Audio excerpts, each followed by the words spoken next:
Near Innsbruck stands a monument to perversity. Castle Ambras, occupied during the 16th century by Archduke Ferdinand, harbors one of the most terrifying portrait galleries in the civilized world.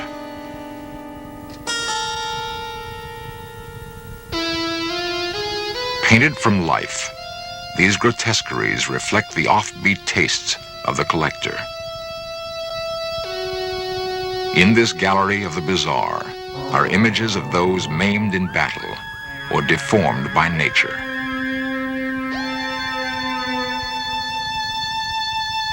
One portrait seems curiously out of place. It's that of a king who ruled not in Austria, but in a land to the east, now called Romania. His brutality earned him the nickname Vlad the Impaler. His real name was Vlad Dracula. Centuries later, Dracula's name and the land he lived in would be used to create a character so unredeemed by human qualities that we still recoil in fascination at his fiendish exploits.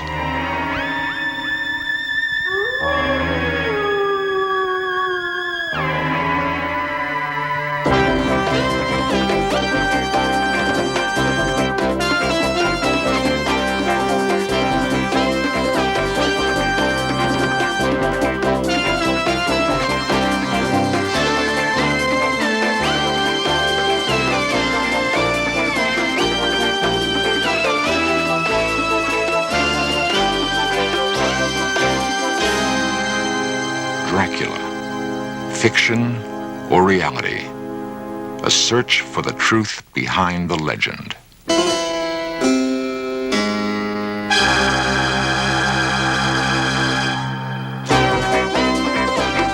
This series presents information based in part on theory and conjecture. The producer's purpose is to suggest some possible explanations, but not necessarily the only ones, to the mysteries we will examine.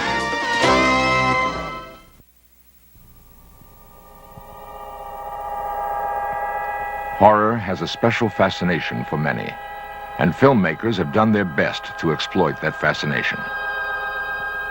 Audiences have come to know Dracula well. They've seen him portrayed on the screen for more than 50 years. There's the black cape, the jutting canine teeth, the demonic eyes and nocturnal lust for blood. But what of the truth behind the legend?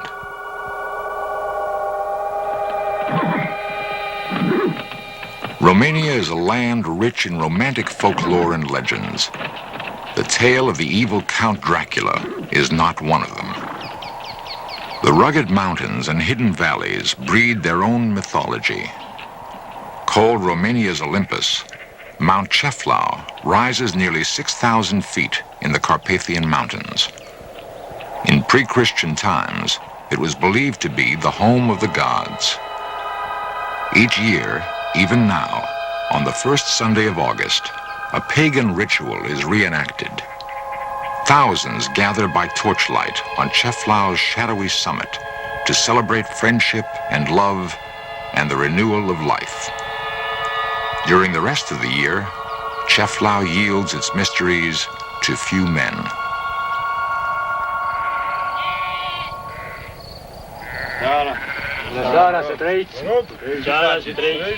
Dr. George Iacome is a surgeon who climbs mainly for adventure. The other, a shepherd, who has spent a lifetime in these alpine meadows. Both know the mountain and its hidden places. Both respect its awesome symbolic power. Though one is a simple peasant, the other a man of science, the mountain has given them a strong bond of friendship. They exchange stories of ancient superstitions of dark, frightening corners where no one has yet ventured.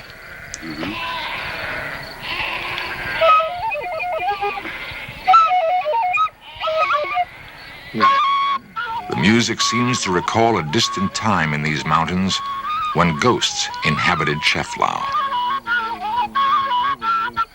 Legends tell of a 15th century nobleman named Budu who loved the king's daughter, Anna. When he was killed in battle, the grief-stricken Anna asked the powerful witch to bring her lover back from the dead. The witch raised Budu from his grave, but as a ghost. While passing over Cheflau, Budu's ghost was struck by the rising sun, turning him into rock. Till this day, on Cheflau's brooding summit, there is a stone megalith known as Budu's Tower. In the nightmare world of superstition and fear, it often becomes difficult to separate fact from fiction. The familiar story of Dracula is a case in point. Since its publication in 1897, Bram Stoker's classic novel of Gothic horror has been read or performed almost continuously. Yet few are aware that the character was based on a real prince of darkness, whose deeds are perhaps more shocking and more terrifying than those of the fictional vampire. Transylvania, stronghold of legend. A place dimly recalled from horror movies as a dark, forbidding region cloaked in superstition and terror. Here, according to popular myth, live the undead, the dreaded vampires who thrive on human blood. Dracula, written by Bram Stoker, perpetuated one myth that has endured for nearly a century.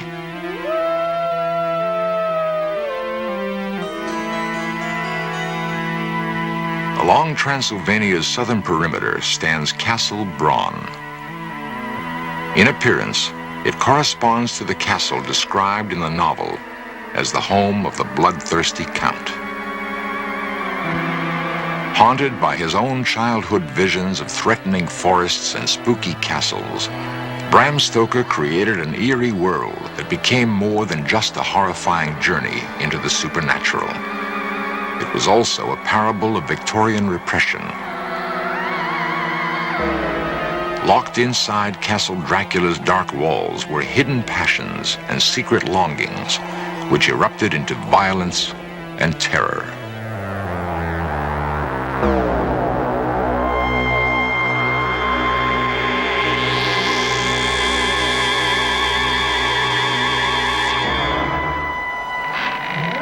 The German film classic Nosferatu comes closer to capturing the mood of the original novel than the later interpretation of Bela Lugosi. In the book, the hero Jonathan Harker describes his first encounter with Dracula. Holding out his hand, he grasped mine with a strength which made me wince, an effect which was not lessened by the fact that it seemed as cold as ice. Taking Transylvania, a remote place he'd heard of but never seen, as his setting, Stoker evoked chilling images of the living dead.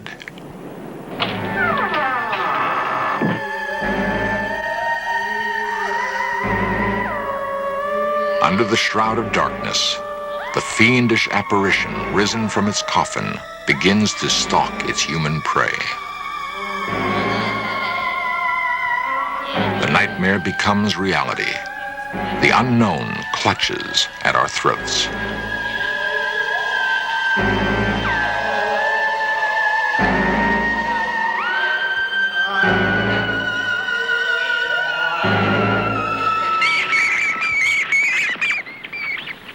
The shrieking of the vampire bat evokes the horror of Dracula.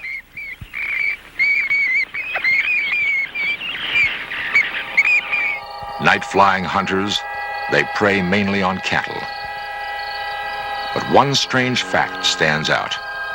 The vampire bat is found only in Mexico and South America. Modern Romanians stubbornly deny the existence of vampire legends in Transylvanian peasant lore. To them, Dracula is the name of a 15th century tyrant whose story, too, was written in blood. Nicolae Paduraru is an official of the Ministry of Tourism.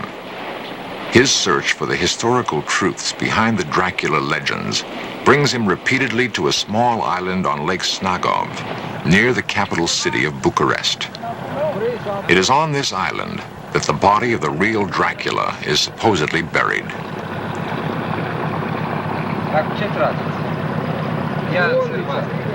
Nikolai knows the island's history and its few inhabitants intimately.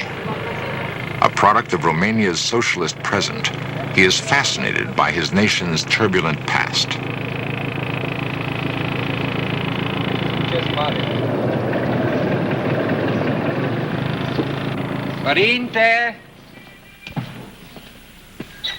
Nikolai is greeted by the abbot, who shares his interest in the story of the bloody king who bore the name Dracula. For the two men, the old church has become more than a religious shrine and national monument. Its ancient doors are the gateway to a mystery that for centuries has baffled scholars and historians.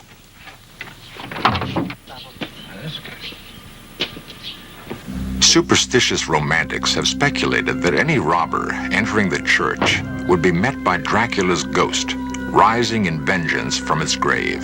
And this, they say, is why he lies buried just inside the door. A more logical explanation was forwarded by archaeologist Dino Rossetti, who uncovered the burial site in the early 30s.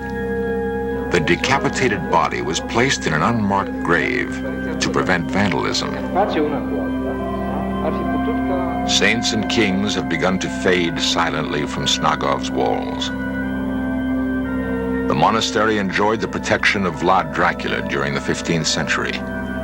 But when one of the priests dared challenge the king's decisions, he was put to death, slowly and painfully. The torturous method of execution favored by the king was so barbarous, his own countrymen branded him Vlad the Impaler. In Romanian, Vlad Țepeș.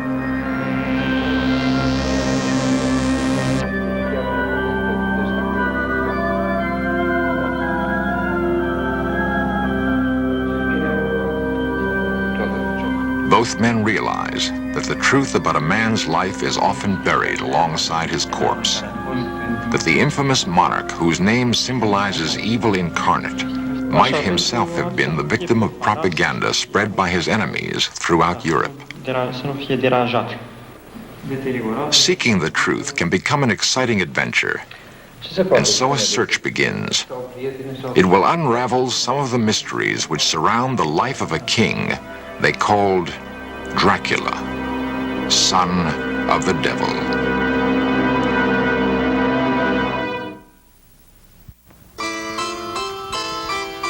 Transylvania, the heart of Dracula country. Transylvania spreads across northwestern Romania in an unbroken chain of fertile hills and sunlit valleys. Here, the princes of Wallachia sought refuge from fierce Muslim warriors who burned their villages, raped their land, and punished captives by mercilessly driving stakes through their bodies. From the Turks, a young Wallachian prince named Dracula would learn all about impalement.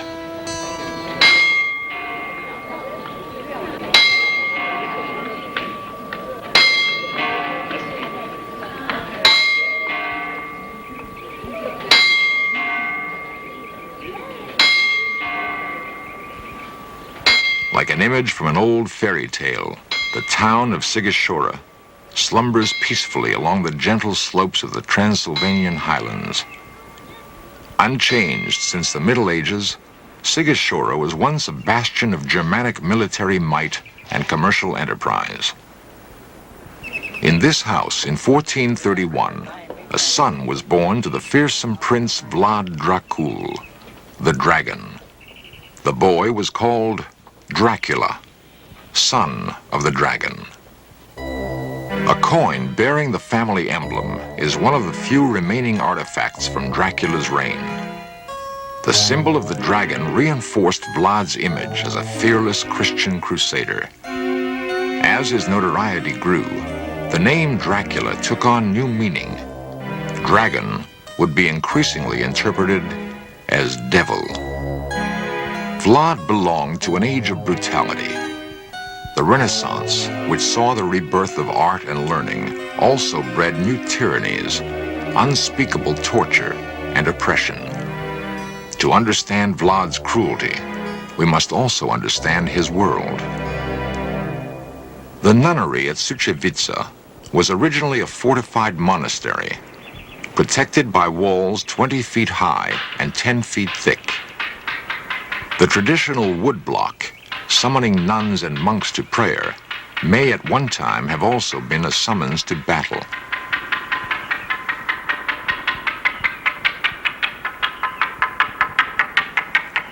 For the monasteries of Romania were more than strongholds of the Christian faith. They were part of a formidable defense perimeter to ward off invaders. It's likely that the young Dracula looked out from the battlements of such a monastery, watching men die in the brutal spectacle of war.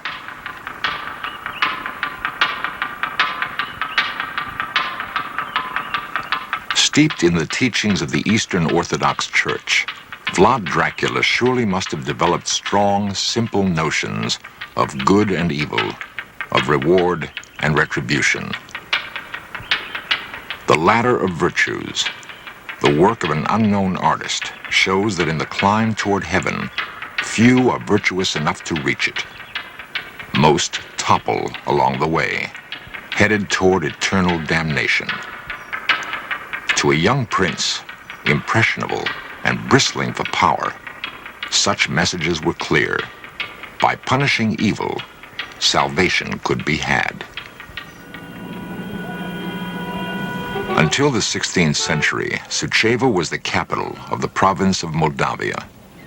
Here, Vlad Dracula fled, deposed after briefly assuming the throne of Wallachia at the age of 17. This was the beginning of his second exile. The first time, he'd been sent as a hostage to the Turkish court by his father, a guarantee against war with the Sultan.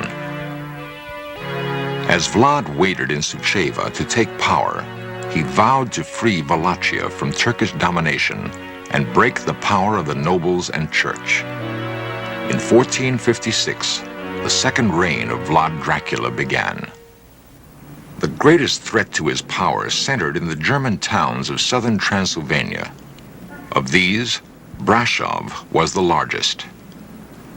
Convinced that her powerful merchants were conspiring with his enemies, furious at their defiance of his trade restrictions, Vlad launched a series of punitive raids against Brasov and neighboring towns, taking a terrible toll of their citizens.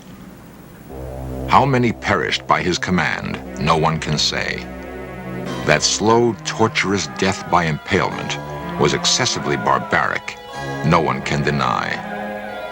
Yet since the only written accounts from that time come from Germany, it's conceivable the atrocity reports were exaggerated. Not so the massacre at Târgoviște, Vlad's capital. During his successful campaign against the Turks, he impaled thousands of enemy soldiers outside the city gates to frighten the invaders. He would be known now for all time as Vlad the Impaler. Viewed through the filter of time, another side to Vlad's character emerges. His bold strategies won the admiration of his Turkish opponents, who also regarded him as just and honest. On the threshold of victory, he was betrayed by his younger brother Radu and forced into political captivity in Hungary. After 12 years, Vlad was restored to the throne by his cousin Stephen the Great. Faces from the present. A few among the 1.5 million who live in Bucharest, Romania's bustling capital. In their city, Vlad the Impaler made his last stand. Not far from the center of Bucharest, with its huge outdoor markets, are archaeological remnants of its past. Layers of history, stripped away, reveal fortifications dating back to the 13th century. Below ground level, there has been unearthed a portion of the original castle built by Vlad Dracula. It was in these haunted surroundings that Dracula planned his last campaign against the Turks. His third and final reign would last only 2 months. On December 14, 1476, he was killed in battle near Bucharest.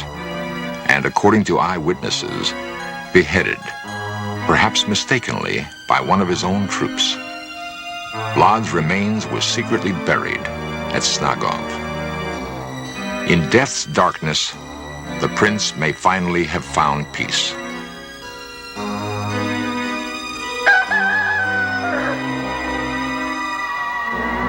If some light has been shed on the truth during this search for Dracula, it doesn't mean that belief in vampires will be dispelled. Bram Stoker's Dracula will always persist in our minds because in him we have found the perfect symbol for unrepentant evil.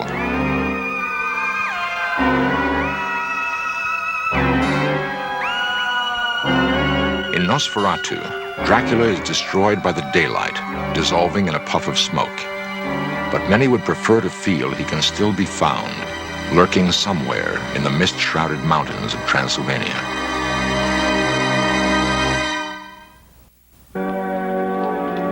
Beneath storybook towers, the old Transylvanian city of Sigashora seems untouched by time. Her people still bear traces of their medieval ancestry, clinging tenaciously to old traditions and religious faith.